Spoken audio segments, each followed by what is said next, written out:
నర్సరాపేట వెళ్తుంటే 2021 మే 20వ తారీఖున యాక్సిడెంట్. సాయంత్రం 4 గంటలకి పేరిసెల్ల బ్రిడ్జి దిగాము.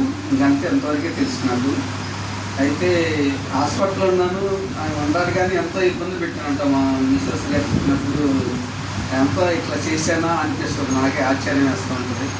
అయితే చీరిపోయి కాళ్ళన్నీ ఎఫెక్ట్ అయిపోయి ఇదంతా దవడ పగిలిపోయి ఒళ్ళన్నీ అన్నీ విరిగిపోతే ఈ దవడ నుండి ఇక్కడికి రాడ్ వేసేసారు.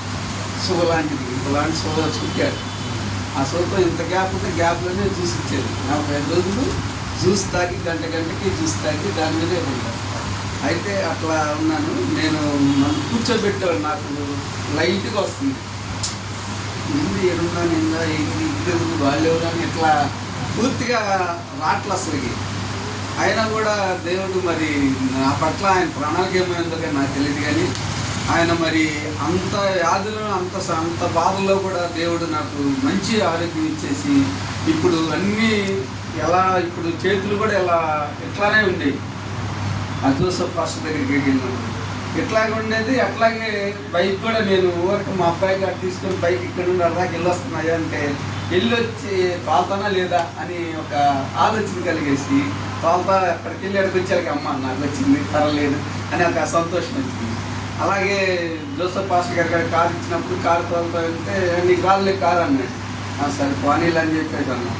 మళ్ళీ అలాంటి వ్యక్తే పిలిచి మళ్ళీ నన్నే కారు తోలమని చెప్పేసి సంవత్సరాలు ఇచ్చాను అంటే యాక్సిడెంట్ అయ్యాక కూడా.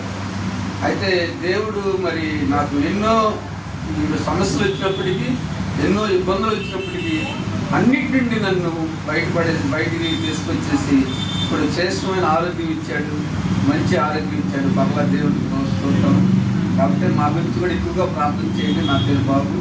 నేను ఇప్పుడు ప్రస్తుతానికి డ్రైవింగ్ చేస్తూ ఉన్నాను. కార్ తీసుకొని సొంత కార్ ఇచ్చాడు దేవుడు. సొంత కారుతోనే తిరుగుతూ ఉన్నాను కనుక మరి ఈ చిన్న సాక్ష్యం దేవుడు దీవించింది.